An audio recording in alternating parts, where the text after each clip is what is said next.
Hello everyone, this is your master teacher Surbhi Gupta from Vedantu and मेरी कक्षा में आपका स्वागत है। So guys, welcome to today's session where we are going to be discussing competency based questions from your midterm syllabus। मतलब class 10 में CBSE ने 50% अब competency based questions रख लिए हैं।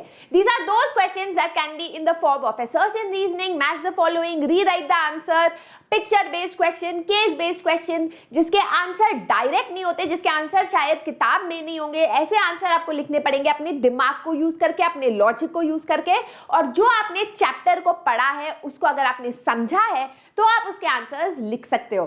These I would say are relatively easier questions as compared to the rectification questions, क्योंकि इसमें अगर आपने चैप्टर नहीं भी पढ़ा तब भी आप लॉजिक लगा सकते हो। फिर भी हमें बहुत टफ लगते हैं क्वेश्चंस, बिकॉज सीबीएसई ने ऐसे क्वेश्चंस 9th में नहीं बट 10th में इंट्रोड्यूस किया है, तो बच्चों को एकदम से नया नया लगता है ना। But I think that our entire education system is changing for the better. I feel कि this is a good step taken by CBSE, क्योंकि अगर आपको चैप्टर का लॉजिक और कॉन्सेप्ट समझ आ गया तो रटने की कोई जरूरत नहीं है। And that is what these questions are going to जज। Now before we start today's session, आपको पता है that CBSE has released the second sample paper, that is the additional practice paper on the website, और उसमें से मैंने कुछ questions आज के सेशन में लिए। सारे नहीं, क्योंकि हम सेपरेटली करेंगे उसको। कुछ questions लिए जो मुझे लगता है आप इस पॉइंट पे सॉल्व कर सकते हो। थोड़े हाई लेवल के, हाई लेवल नहीं कहूंगी बट थोड़े सोचने वाले हैं, but you guys will be able to do it, I am sure of that. ठीक है, so let us begin with today's session. You know me, I'm your social studies educator for the year, Surabhi Gupta. I have done my bachelor's from Lady Shri Ram College, my master's from Jawaharlal Nehru University, and अब मैं यहाँ हूँ आपको SST पढ़ाते हुए। अगर आपको video अच्छी लगी और आप चाहते हो हम ऐसे सेशंस और करें, तो do not forget to give a thumbs up to this video and do not forget to subscribe to the channel guys। Vedantu class 9 और 10 आपके साथ रहेगा पहले स्टेप से आखिरी स्टेप तक। हम आपको 11th में धकेलेंगे बिल्कुल फ्लाइंग कलर्स के साथ, अच्छे मार्क्स के साथ, टॉप स्कोरर की तरह। So make sure that you subscribe to the channel, at least मेरे सेशंस में तो आ ही जाया करो। ठीक है, तो चलो शुरू करते हैं। I want you guys to start typing your answers in the chat box, and by the end of the session comment section में आ जाना चाहिए कि कितने क्वेश्चंस में से आपसे कितने क्वेश्चन सॉल्व हो पाए हैं।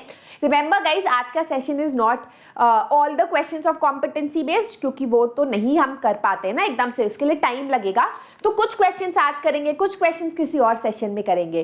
But the trick to doing these questions is कि first you do the chapter, you understand the chapter, फिर आप एनसीईआरटी क्वेश्चंस करो, फिर आप पीवाईक्यूज करो, और फिर जब वो सब हो जाए that is when you jump to competency based question. क्योंकि अगर आपने इससे शुरुआत की और आपसे क्वेश्चंस नहीं हुए तो आपका कॉन्फिडेंस बहुत जल्दी नीचे जाता है। ठीक है, चलो शुरू करते हैं। Consider the statements about romanticism. Romanticism was a cultural movement, romanticism was a political movement. जल्दी से आंसर दे दो चैट बॉक्स में। तो गाइज, आपने पढ़ा है कि रोमांटिसिज्म वो आर्टिस्ट जो है जब वो नेशनलिज्म के बारे में बात करते थे, राष्ट्रवाद की भावना के बारे में बात करते थे, वो बोलते थे कि ये सिर्फ लड़ाई या तलवार के जोर पे नहीं होता। You should not only depend upon logic, it is also about emotion and mysticism and instinct. और ये आर्टिस्ट ने बोला था, it was a cultural movement. Through art, through poetry, through folk dances इसको लोगों तक पहुंचाया गया, राष्ट्रवाद की भावना। So only one is the answer. It was not a political movement. Culture politics को influence जरूर की थी, but it was not a political movement. ठीक है, चलो quickly tell me the answer. This is also a pretty easy question. Last year आपके आया था एग्जाम में। Crown of oak leaves is the heroism. B. Broken chain is being freed. Olive branch around the sword is D. Breastplate with eagle is C. So 1B, 2A है ना? B and A. B, A. Option C is the correct answer. Crown of oak leaves 1B. हाँ, I think यहाँ गलत लिखा, सही तो है। 1B, 2A. 1B, 2A. Option C, sorry option C है वो, it's not option B, option C. ठीक है, चलो question number 3। A woman works at a sweet shop in her village on a contract basis and gets a meager salary after working the entire day. She doesn't get any holiday or paid leave. Rather, her employer deducts her salary whenever she is absent from work. Find out in which of the following sector she is working. तो वो sweet shop में काम करती है, उसको बहुत कम पैसे मिलते हैं, उसको पेड लीव्स भी नहीं मिलती. ये सुनते ही आपके दिमाग में आना चाहिए ये किस सेक्टर के बारे में बात हो रही है. ये बात हो रही है अनऑर्गेनाइज्ड सेक्टर के बारे में. ठीक है, चलो. The most serious source of nationalist tension in Europe after 1871 was the area called the Balkans. Is this a true statement or a false statement? So this is a true statement. A large part of the Balkans was under the control of the Ottoman Empire. ये भी सही है, true है. But in दोनों का as such कोई connection नहीं है. हाँ, बाल्कन्स के थे, बट सोर्स ऑफ टेंशन क्यों था? क्योंकि वो बाल्कन से अलग हो गए. So both A and B are true and R is not the correct explanation of A. अगर आर होता है यहाँ कि Balkans Balkans have separated from the Ottoman empire, तो मे बी एक्सप्लेनेशन हो सकता था, इसलिए सीरियस टेंशन थी वहां पर. ठीक है. Arrange the following countries in the decreasing sequence of life expectancy as at birth as per HDR. जल्दी से बता दो.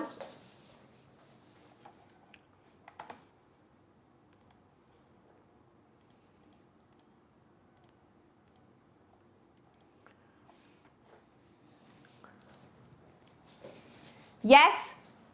तो सबसे पहले आपको पता है ये श्रीलंका है ना, और आपको पता है कि इंडिया तो नहीं है उसके बाद. तो the answer will be India, Sri Lanka, China, Pakistan, India. Alright, एक सेकेंड दो guys. Yes, so option D is correct as per the human development report. Alright, now you have to match the following. A, B, C, D, 1, 2, 3, 4. ठीक है, जल्दी से बता दो. Primitive subsistence farming is an example of slash and burn agriculture. So A3 है ना, A3 ये हो गया, और D भी ऑप्शन हो सकता है. कमर्शियल फार्मिंग जो है it is high doses of inputs, तो B4 है. B4, so option D. Plantation cultivation is an example of commercial farming. Intensive subsistence farming labor intensive भी है, और उसमें काफी pesticides और ये सब भी यूज किया जाता है. Right, so option D is the correct answer. True or false statement? 95% of our basic needs for food, shelter and clothing are obtained from land. हाँ, ये true है. Land is the utmost natural resource supporting vegetation, wildlife, human resource. ये भी true है.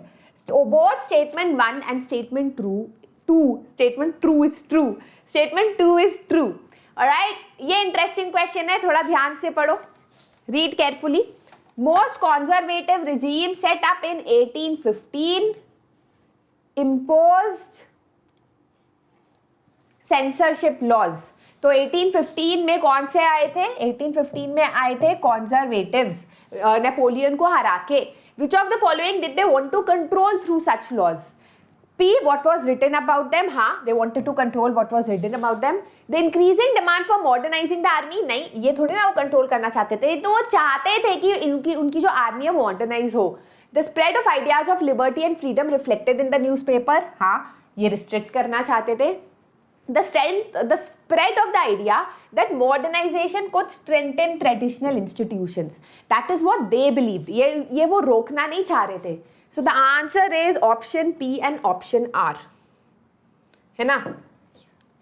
Clear, guys? I hope this is clear. Competency based question है. Direct question नहीं दिया गया है. Options पढ़ के सोचना पड़ रहा है आपको. इसको competency based questions बोलते हैं. Different people have different notions of development. Very good. True. Each person seeks similar things. All people seek things that are less important for them. So I think this is quite clear. ये false है. People जो है they do not seek similar things. They seek different things. So A is true, but R is false. Clear? मजा आ रहा है? Guys, अभी तक आपका कितना स्कोर हुआ? जल्दी से चैट बॉक्स में बता दो. अच्छा बच्चों, मैं एक बात बताऊं, आप में से ना बहुत कम बच्चे होंगे जो हर सेशन में रेगुलरली आता है. For all of those students who come regularly, I just want to say a thank you. And I also want to say कि आपकी इस परिश्रम की, इस डिसिप्लिन का फल आपको ज़रूर मिलेगा और बहुत जल्द मिलेगा. ठीक है, चलो. Certain events are given below. Choose appropriate chronological order. Chronology पे questions आते ही आते हैं. तो चंपारण सबसे पहले है जब गांधी जी आए थे, तो 4 हो गया. फिर गवर्नमेंट ऑफ इंडिया एक्ट 3 हो गया. फिर Simon commission came to India 1927 and फिर आपका पूर्ण स्वराज की डिमांड 1930. सो 4, 3, 1, 2. क्लियर? चलो अगला question. Local government have made a significant impact on Indian democracy.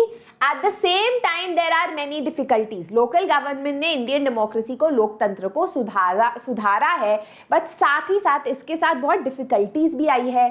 Identify from the option an explanation of this assertion. इसका explanation हमें ढूंढना है. Local government have made no significant impact on Indian democracy and have simply created many difficulties for state government. नहीं, ये तो इसका explanation नहीं है. Local government have made no serious impact on Indian democracy and have created problems of unnecessary expense of the central government. ये भी नहीं है, क्योंकि यहाँ साफ साफ लिखा है it has made a significant impact. एक अच्छा बड़ा इम्पैक्ट इंडियन डेमोक्रेसी पे किया है डिसेंट्रलाइजेशन में लोकल गवर्नमेंट ने. Local government have indeed made a significant impact on Indian democracy by paving the way towards state dictatorship. नहीं भाई, कोई state dictatorship नहीं है. So this is also wrong. Local government indeed have helped deepen democracy through various ways, but the state government do not provide adequate resources for them to function, and so these are difficulties. ये सही है. ये statement यही तो कहने की कोशिश कर रहा है कि लोकल गवर्नमेंट जो है, हाँ उसने डेमोक्रेसी को डीपन जरूर किया है, बट कुछ प्रॉब्लम्स है. वो क्या प्रॉब्लम्स है? वो प्रॉब्लम यही है कि स्टेट गवर्नमेंट अभी भी पावर अपने हाथ में रखना चाहता है, पावर शेयर नहीं करना चाहता लोकल गवर्नमेंट के साथ, रिसोर्सेज नहीं शेयर करना चाहता लोकल गवर्नमेंट के साथ. क्लियर? चलो, मजा आ रहा है गाइस ऐसे क्वेश्चंस करने में? Which of the following options represent potential measures that can be taken to mitigate the threat posed by the tiger population and diversity? तो टाइगर पॉपुलेशन पे काफी ज्यादा थ्रेट्स है. उस थ्रेट को आप मिटिगेट कैसे कर सकते हो? थ्रेट को मिटिगेट करना मतलब उसके इफेक्ट को कम कैसे कर सकते हो, उसके इम्पैक्ट को कम कैसे कर सकते हो? Banning hunting, giving legal protection to their habitats and restricting trade and wild life. हाँ, ये जरूर करना चाहिए.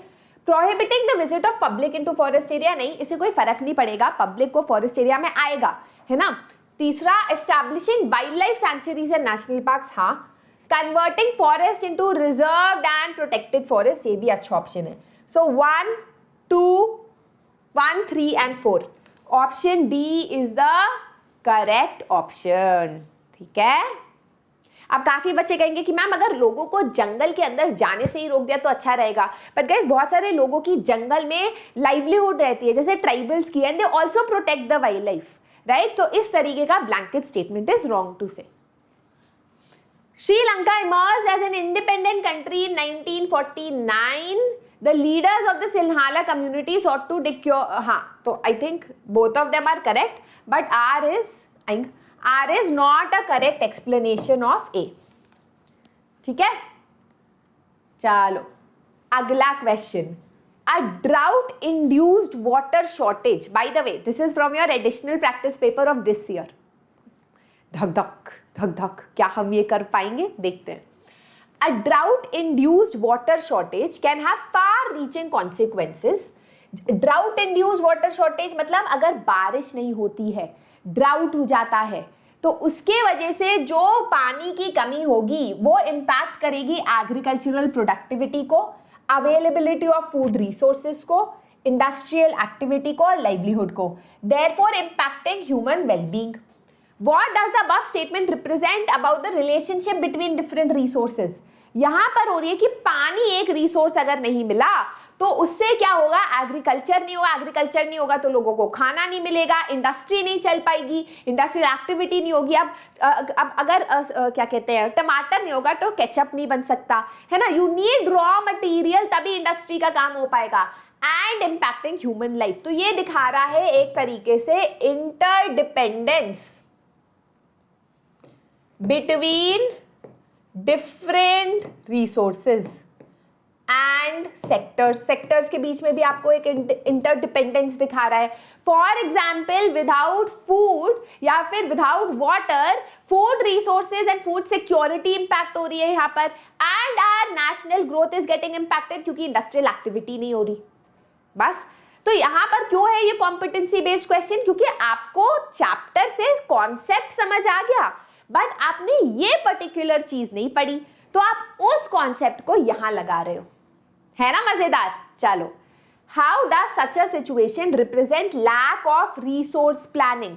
अगर क्या हम इस सिचुएशन को बोल सकते हैं कि लैक ऑफ रिसोर्स प्लानिंग है? हाँ, क्योंकि हम लोगों को प्लान करना है कि अगर कल को पानी नहीं आता, बारिश नहीं होती, तो हम बाकी की चीजें कैसे, लोगों तक खाना कैसे पहुंचाएंगे, फूड सिक्योरिटी कैसे इंश्योर करेंगे, national security through industrial progress कैसे इंश्योर करेंगे. तो it is very very important that we are not reliant on monsoon rain but we have other sources of water. और ये तभी होगा जब हम रिसोर्स प्लानिंग करेंगे. Clear.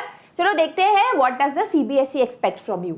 It represents the interconnectedness between resources. ये तो हमने बोल ही दिया था कि फूड रिसोर्स जो है उसके वजह से एग्रीकल्चर भी इंपैक्ट हो रहा है और फैक्ट्री भी इंपैक्ट हो रही है और ह्यूमन रिसोर्स भी इंपैक्ट हो रहा है. तो पहला हमने सही पॉइंट दिया था. दूसरा है that the situation lack of water, ये दिखाता है कि हम मॉनसून पे ओवर रिलायंट है और हमने रिसोर्स प्लानिंग अच्छी नहीं की. ठीक है. चलो अगला question again from the recent additional practice paper. Which sector, organized or unorganized, is preferable for employment? Explain. अब मुझे पता है 99% बच्चे कहेंगे कि organise sector is better for employment, क्योंकि आपको इसके पॉइंट्स पता है. तो आपको यही लिखना चाहिए कि आप पेड हॉलीडे, पेड लीव मिलता है, रेस्पेक्ट मिलता है, इक्वालिटी ऑफ अपॉर्चुनिटी मिलता है, इट इज एंश्योर्ड कि there is a proper, it is supervise according to government rules and regulations, एक प्रॉपर वर्क एनवायरनमेंट मिलता है. All of those points you can write. पर कैन एनीवन से कि they want to be a part of the unorganise sector? Can you give me a reason in the chat box कि अगर आपको लिखना पड़े कि अनऑर्गेनाइज सेक्टर भी अच्छा है तो आप क्या लिखोगे? आप लिख सकते हो कि क्योंकि यहाँ पर गवर्नमेंट रेगुलेशंस नहीं है तो बिना पेपर वर्क के आपको आसानी से जॉब मिल जाता है. बहुत लोगों को नहीं पढ़ना ना इस झपेटे में, उनके पास मार्कशीट नहीं होती, 10th पास नहीं होते, 12th पास नहीं होते, उन्हें मिलेगी ही नहीं नौकरी. तो ईजी जॉब अवेलेबिलिटी है अनऑर्गेनाइज सेक्टर में, है ना. कोई पेपर वर्क नहीं होता, कोई रेगुलेशन नहीं है सरकार का, तो you can easily leave the job. और वो सब भी है, फ्लेक्सिबिलिटी है अनऑर्गेनाइज सेक्टर में. कभी काम करने का मन ना करे, ठीक है, तनख्वाह नहीं मिलती पर आप अपने हिसाब से काम कर सकते हो. तो these are some benefits of the unorganise sector which I think you should not write, you should only write organise sector. But यहाँ दे रखा है कि अनऑर्गेनाइज सेक्टर का भी आप लिख सकते हो points, right. Flexibility, escaping paper work, quick employment opportunities. तो देखा कॉम्पिटेंसी बेस्ड क्वेश्चन, राइट. आपको आता है तो ऑर्गेनाइज सेक्टर के बारे में लिखो, लेकिन आपको अनऑर्गेनाइज सेक्टर के बारे में भी पता चल गया. चलो, describe circumstances that drive individuals to seek loans from informal sources of credit. हमको सबको पता है कि formal sources of credit better है क्योंकि वहां पर लो रेट ऑफ इंटरेस्ट है, पर फिर भी लोग इनफॉर्मल सोर्स ऑफ क्रेडिट से कर्जा क्यों उठाते हैं, लोन क्यों उठाते हैं? Very good. Many of you have already said this because of lack of collateral या paperwork. Because of lack of collateral या paperwork. है ना कि लोगों के पास पेपर वर्क नहीं होता, कोलैटरल नहीं होता, इसीलिए वो करते हैं. एक्चुअली पेपर वर्क एक दूसरा हो सकते हो, इजी अवेलेबिलिटी, क्योंकि यहाँ पर पेपर वर्क की जरूरत नहीं होती. ठीक है. और क्या लिख सकते हो? तीसरा point, lack of collateral, easy availability, absence of collateral, immediate financial requirement. अगर आज मुझे अपने बच्चे की शादी करनी है या मेरा कोई परिवार में बीमार हो गया तो बैंक के पास उन्हें समझाना, पता करना कौन सी स्कीम में मुझे लोन मिलेगा, इसमें बहुत टाइम लग जाएगा और हो सकता है जो इंसान बीमार हो उसकी सिचुएशन बद से बदतर हो जाए. इसीलिए बहुत इमीडिएट मुझको लोन मिल सकता है अगर मैं अपने लैंडलॉर्ड के पास जाऊं, right. Informal economy and irregular income. अगर आप एक अनऑर्गेनाइज सेक्टर में काम करते हो, अगर आपकी इनकम स्टेबल नहीं है, तब भी आपको बैंक लोन नहीं देगा, तो यहाँ आपको लोन आसानी से मिल जाता है. Access to formal sources of credit, बहुत जगह बैंक्स अवेलेबल नहीं है, फाइनेंशियल इंस्टीट्यूशंस अवेलेबल नहीं है. That is why also people prefer to go to the nearest relative या unorganised source of credit to get their loan. Clear? मजा आया? हाँ, जल्दी से वीडियो को थम्स अप दे दो अगर मजा आ रहा है. And if you are new to the channel guys, do not forget to subscribe to the channel. ठीक है, चलो शुरू करते हैं. Read the information about climate smart agriculture and answer the question that follows. अब मैंने आपको बताया है कि हर साल ना, लास्ट ईयर ये शुरू किया था सीबीएसई ने पहली बार, कि केस देता है not from the book, from anything, it could be from a newspaper, from a magazine, और उसके क्वेश्चंस या तो उस केस से रिलेटेड होते हैं या something from what you have read. Very good way of the CBSE to check अगर आपने सिर्फ रट्टा मारा है या समझा है. चलो पढ़ते हैं. Climate smart agriculture मतलब CSA is an approach that helps guide actions to transform agri-food system towards green and climate resilient practices. तो एक प्रैक्टिस है called climate smart agriculture. एक इस तरीके से एग्रीकल्चर करना, इस तरीके से फूड ग्रेन्स को ग्रो करना that it is resilient to climate change. है ना, जैसे आजकल क्या होता है, हम ऐसे ग्रेन्स ग्रो कर सकते हैं कि मौसम कैसा भी हो, बारिश हो या ना हो, ग्रेन पे इम्पैक्ट नहीं होगा. एग्जाम्पल देखते हैं. CSA supports reaching internationally agreed goals such as Sustainable Development Goal and Paris Agreement on Climate Change. वो चाहता है कि एग्रीकल्चर के थ्रू हम जो है क्लाइमेट चेंज को थोड़ा कंट्रोल कर पाए.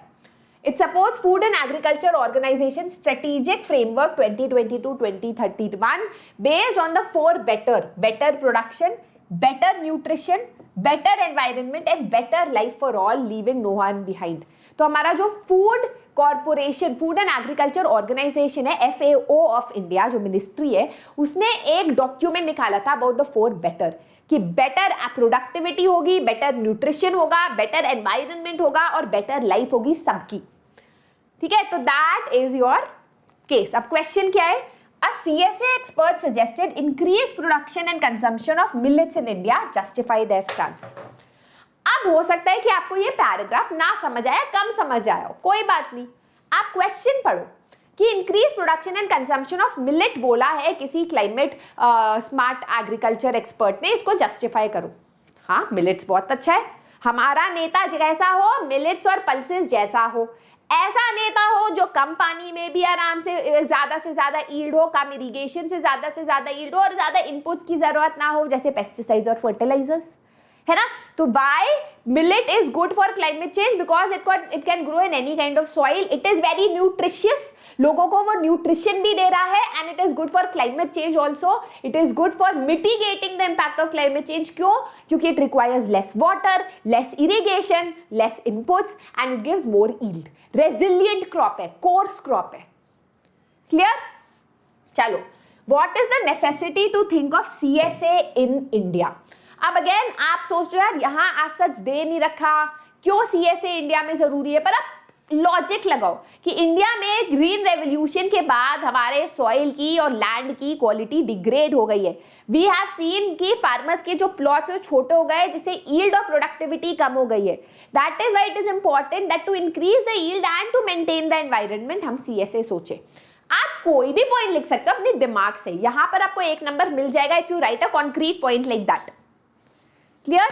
Suggest 2 methods through which India can shift towards CSA. Let's see what CBSE has given for that. ठीक है? Millets have high nutritional value.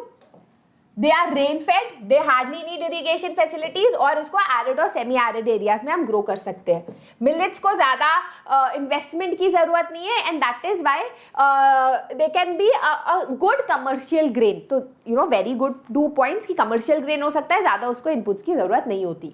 It is important to start planning CSA in India because of the changing climate. ये तो मैं आपको बता चुकी हूँ, changing climate बोल सकते हो, green revolution के वजह से land degradation बोल सकते हो.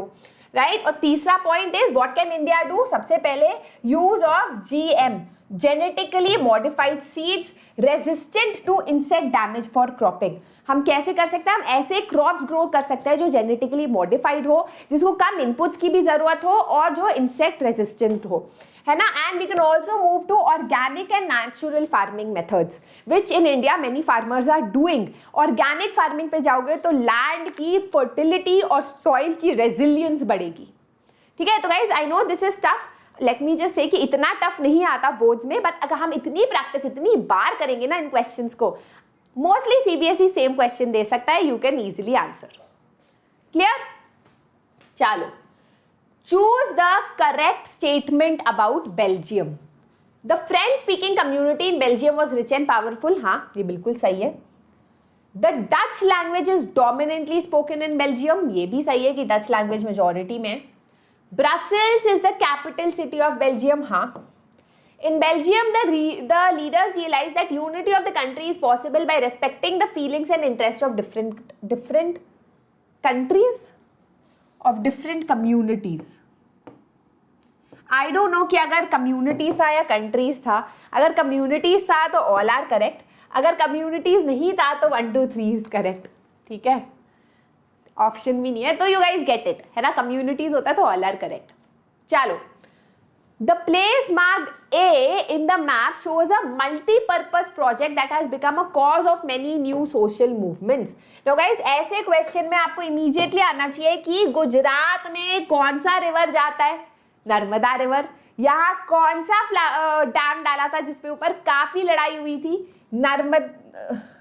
सरदार सरोवर डैम, नर्मदा बचाओ आंदोलन था against the Sardar Sarovar dam. ठीक है, ऑलराइट। ओहो, एक और मजेदार क्वेश्चन आपके सामने। As per the map given which amongst the following is a minor area of rice production. तो आपको ये मैप दे रखा है, लिखा हुआ है मेजर राइस ग्रोइंग एरियाज। तो मेजर एरियाज ये डार्क ग्रीन कलर के, तो लाइट ग्रीन कलर के ये सारे हुए। ठीक है, तो हम ऑप्शंस पढ़ेंगे सीधा। बिहार, तो बिहार तो मेजर एरिया में आता है। हरियाणा ये रहा, हाँ हरियाणा हो सकता है ऑप्शन। वेस्ट बंगाल भी मेजर एरिया में आता है, आसाम भी मेजर एरिया में आता है, तो आंसर इज हरियाणा। देखा आपने, क्वेश्चन ऐसा नहीं है कि टफ है, बट जिसको पॉलिटिकल मैप में थोड़ा कंफ्यूजन है ना, वो सोच सकता है यार समझ सा नहीं आ रहा, क्या हो सकता है कि बट यार डार्क ग्रीन है ना पूरा, तो बिहार वगैरह आसाम ये सब हो गया, तो सिर्फ हरियाणा है। क्लियर? चलो, study the given picture and find out which of the following option best signifies this cartoon. यहाँ पर जो है स्टेट्स वो कटोरा लेके खड़े और जो सेंटर है वो उनको सूप दे रहा है। The state representatives are begging before the central government, हाँ ये चीज ही दिखा रहा है। The central government undermining the spirit of federalism, हाँ ये भी दिखा रहा है। द लेडीज डिस्ट्रीब्यूटिंग फूड, तो ऑप्शन ए और ऑप्शन बी में हो सकता है। तो बेस्ट क्या डिस्क्राइब करेगा इस स्टेटमेंट को, ऑप्शन बी, कि यहाँ सेंट्रल गवर्नमेंट जो है अंडरमाइन कर रही है spirit of state government, spirit of federalism by not sharing resources properly with the state government, है ना। That is what this picture is showing. चलो अगला question, case based question. In 1848, Frederick Seurat, a French artist, ने 4 किया था, one of which was Democratic and Social Republic। यहाँ पर torch of enlightenment उसके हाथ में थी, centre of charter of rights of man on the other. धरती पे मोनार्की के टूटे हुए निशान थे, जैसे चिन्ह थे, जैसे स्वॉर्ड हो गया, राजा की क्राउन हो गया। इन स्यूरोज यूटोपियन विजन, लोग जो है कतार में खड़े हुए थे, और ये सब लिखा हुआ, ये सब हम कर चुके हैं। So we'll directly move on to the question. What was the theme of the painting made by the French artist? Constitutional monarchy, absolute monarchy, democratic and social republic, या true democracy? Yes, many of you have said it correctly. The answer is C. The utopian vision of French artist Frederick Seurat was, the people of the world are grouped as distinct nations identified through their flags and national costumes. हाँ बिल्कुल सही बात। The concept and practice of modern state, नहीं modern state नहीं दिखा रहा था, United which by the time were already, हाँ ये था, बट ये यूटोपियन नहीं था। यूटोपियन मतलब काल्पनिक, जो अभी तक हुआ नहीं है, जो शायद आप देखोगे तो कहोगे यार ये तो पता नहीं कभी पॉसिबल होगा। तो ऑप्शन ए मुझे सही लग रहा है। ठीक है, that the people of the world अपने अपने डिस्टिंक्ट नेशंस और डिस्टिंक्ट कॉस्ट्यूम्स में कतार में खड़े हुए हैं। ये यूटोपियन था, काल्पनिक था, क्योंकि उस टाइम तक नेशन स्टेट एस्टैब्लिश ही नहीं हुए थे। बाकी सब चीजें सही चीज दिखा रखी है, right. French revolution personified liberty as a female figure. She bears the torch of enlightenment on one hand and जल्दी से बता दो answer.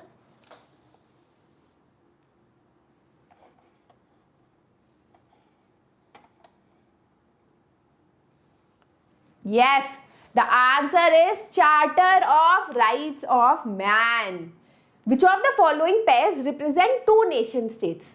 Spain and Portugal, USA and Switzerland, Britain. During, actually होना चाहिए during 1848 जब ये पिक्चर बनी, image बनी, तो कौन से दो नेशन स्टेट ऑलरेडी बन गए थे? And the answer is United States and Switzerland. I think ऐसा ही आंसर होना चाहिए, पता नहीं ब्रिटेन और इटली क्यों लिखा हुआ है। Guys let me know in the comment section why Britain and Italy will be the answer. United States and Switzerland became two nation states ना उस टाइम, तो I think that should be the answer. चलो बताना what do you guys think. Ramesh owns a medical shop, वो अपना जो shop है अपने असिस्टेंट के साथ मस्त चलाता था। एक बार उसके बेटा जो महेश था उसने कहा पापा मैंने कॉलेज कर लिया है। पापा ने कहा ठीक है तू मेरी मेडिकल शॉप में बैठ जा। नाउ रमेश और उसका जो महेश है दोनों जो है शॉप को चलाते हैं और असिस्टेंट भी साथ में चलाता है। तो ऐसे सिचुएशन को में महेश को हम क्या कहेंगे? हम अनएम्प्लॉयड तो नहीं कहेंगे क्योंकि काम तो वो कर रहा है, एम्प्लॉयड तो वो है अपने पापा की शॉप में।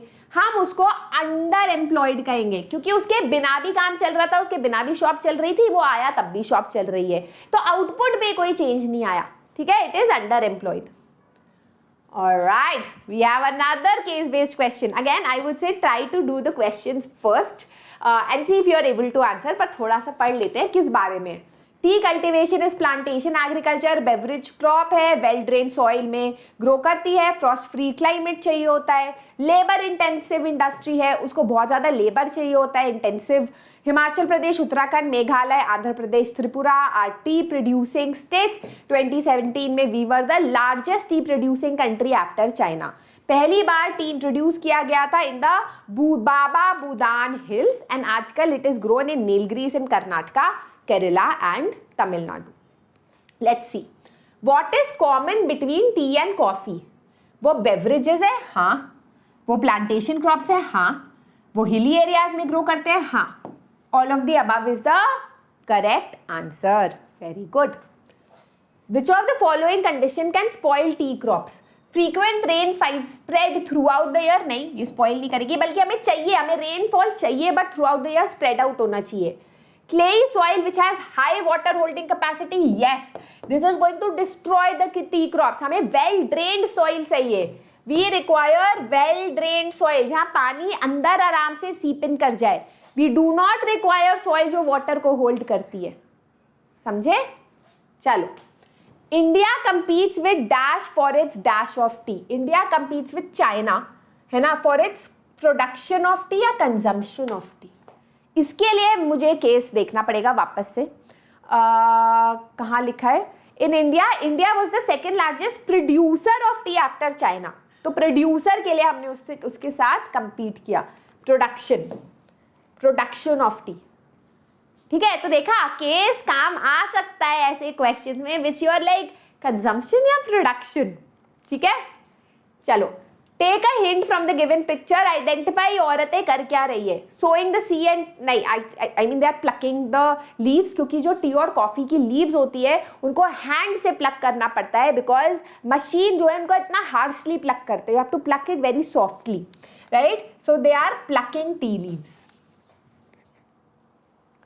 ऑलराइट गाइस, काफी क्वेश्चंस कर रहे हैं आज हम। I hope you guys have given a thumbs up to this video. और अगर आप इस चैनल पे नए हो तो सब्सक्राइब करना मत भूलना। जो बच्चे इस वीडियो को रिपीट पे देख रहे हैं, you can also watch it at a higher speed, 1.25 1.5x पे भी आप देख सकते हो। ठीक है, power sharing can help to prevent conflict in society, true. Power sharing ensures that different social groups are included in decision-making process, reducing marginalization and fostering inclusivity. ये भी true है। But is R a correct explanation of A? क्या conflict इसलिए हम prevent कर पाते हैं क्योंकि हम अलग अलग सोशल ग्रुप को डिसीजन मेकिंग में इन्वॉल्व करते हैं? हाँ, ऑप्शन ए इज करेक्ट। इसीलिए तो कॉन्फ्लिक्ट नहीं होता क्योंकि everyone is involved in decision making. Clear? Ankur जो है, ओहो, additional practice paper question guys. Ankur जो है वो राजस्थान के रहने वाला एक इंसान है। उसने डिसाइड किया कि वो सबमर्सिबल वाटर पंप लगाएगा अपने घर में क्योंकि वो ग्राउंड वाटर से पानी एक्सट्रैक्ट करना चाहता है। ऐसे जो है पूरे स्टेट में काफी पॉपुलर हो गया है, लोग जो है ग्राउंड वाटर से बहुत पानी एक्सट्रैक्ट करने लगे हैं। Which of the following will this growing practice most likely lead to the near future? अगर ये करते रहे हम लोग, अपने खुद के हैंड पंप्स लगाते रहे, तो इसका क्या इम्पैक्ट होगा? Decline in the ground water quality, नहीं क्वालिटी नहीं क्वांटिटी अगर होता तो ये ऑप्शन सही होता। ठीक है, reduced monsoon water resource. Monsoon water resource कैसे रेड्यूस होगा? Not really. Increase number of waterborne diseases, नहीं, क्वालिटी की यहाँ बात नहीं हो रही है, क्वांटिटी की बात हो रही है। Water scarcity resulting from excessive utilisation, ये हो सकता है कि पानी जो इतना लिमिटेड है उसके ऊपर हमने इतना प्रेशर डाल दिया है। It is one of the quantitative reason, याद है, for water scarcity, ground water की अर्बनाइजेशन में वाटर पंप्स हम लगा रहे हैं। तो देखा कैसे कॉम्पिटेंसी बेस्ड क्वेश्चन लगाया है आपने, रटा है कि one of the reason for water scarcity is urbanisation, quantitative reason.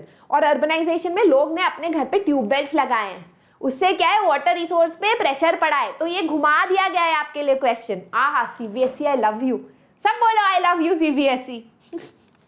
चलो अगला क्वेश्चन, एक और question from additional practice paper. बच्चों पता भी नहीं चलेगा, मैं ऐसे स्नीक इन कर दूंगी आपको, सब हो जाएंगे आपसे।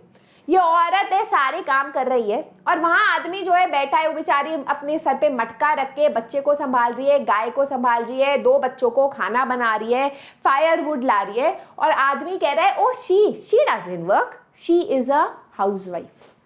तो ये चीज क्या, ये जो आर्टिस्ट थी नीलम बैनर्जी, उन्होंने बनाया था। What is she trying to depict? The sexual division of labour in India. हाँ, ये हो सकता है ये सेक्सुअल डिविजन है कि औरत घर के सारे काम करती है फिर भी उसको काम नहीं बोला जाता। Natural and unchangeable gender division, ऐसा तो नहीं है कि ये नेचुरल है, it is not natural. Income generating activity done by women in rural India, नहीं, it's not income generating, it is unpaid work. The ability of men to contribute equally to domestic work, नहीं, आदमी को देख रहे हो, तोंद निकली हुई है, बस लेटा आया हुआ है वो आदमी। ऑलराइट, चलो अगला क्वेश्चन। यहां आपको एक फिगर ऑफ जर्मेनिया दिया गया है एंड पूछा गया है व्हाट सिग्निफाइज स्ट्रेंथ। तो strength is this eagle on the breast plate with eagle. Alright, अगला बहुत क्वेश्चन है। हा, इस मजा आ रहा है ना, मजा आ रहा है ना? यो दे दो चैट बॉक्स में अगर मजा आ रहा है, वीडियो का थम्स अप भी कर दो, जल्दी से इसका आंसर दो, मैं पानी पी के आ रही हूं।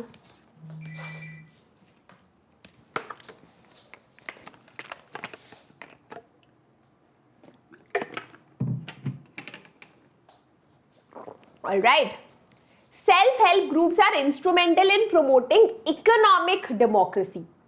अच्छा, they contribute to a more equitable distribution of economic power and opportunities. अब यहाँ जो 2 स्टेटमेंट्स हैं, ये भी I think additional practice paper का क्वेश्चन है।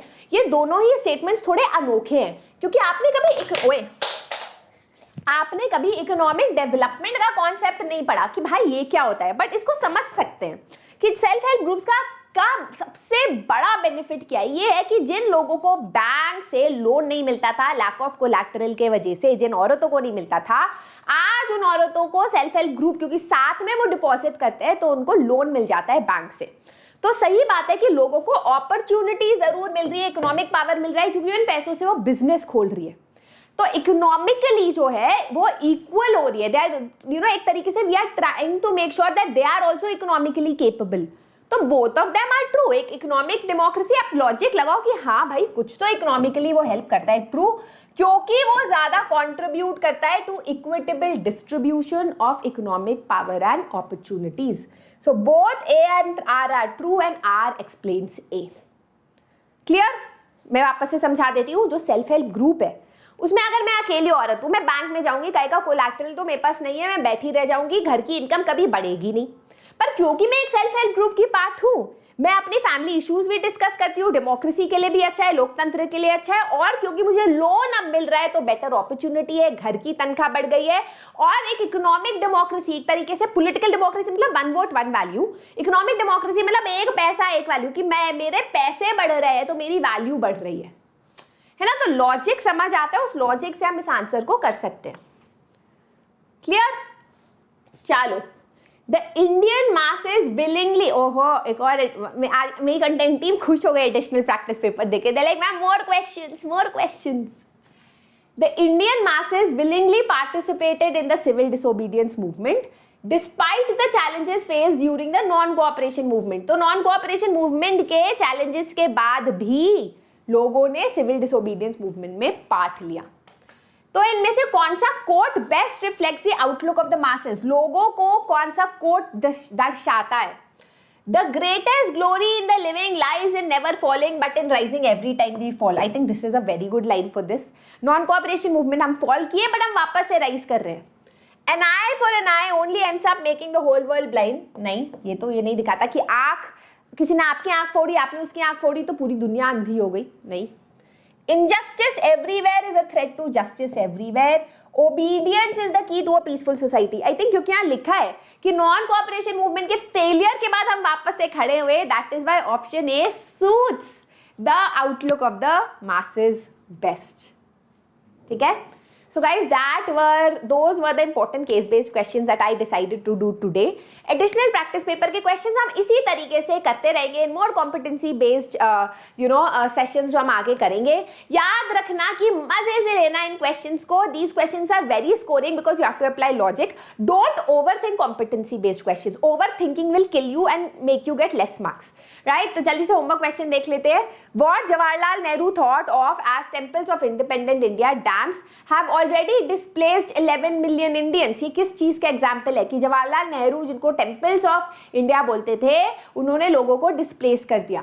सेवरल वर्जिन फॉरेस्ट प्रिजर्व्ड इन प्रिस्टीन फॉर्म, उसको क्या बोलते हैं? Identify the natural product from the list of items given below. इसमें से क्या नेचुरल प्रोडक्ट है? I'll be posting the PDF of the session on the Telegram channel. Make sure that you follow us. You can also message me on my Instagram कि ma'am आप ये चीज़ भूल गए, वो भूल गए, आपको ये पढ़ाना है, वो पढ़ाना है, कुछ भी बातें करनी है तो Instagram पे मम्मी पापा के अकाउंट से ज़रूर मुझे मैसेज करो, surabhi_nerd_alert, and that is it. I hope you liked today's session. I hope आपको मज़ा आया तो comment section में लिखो मज़ा OP. And that's it. Do not forget to give a thumbs up to this video, subscribe to the channel, share this video with your friends. I hope you like the session. This is your master teacher Survi signing out. Bye bye. Have a great day.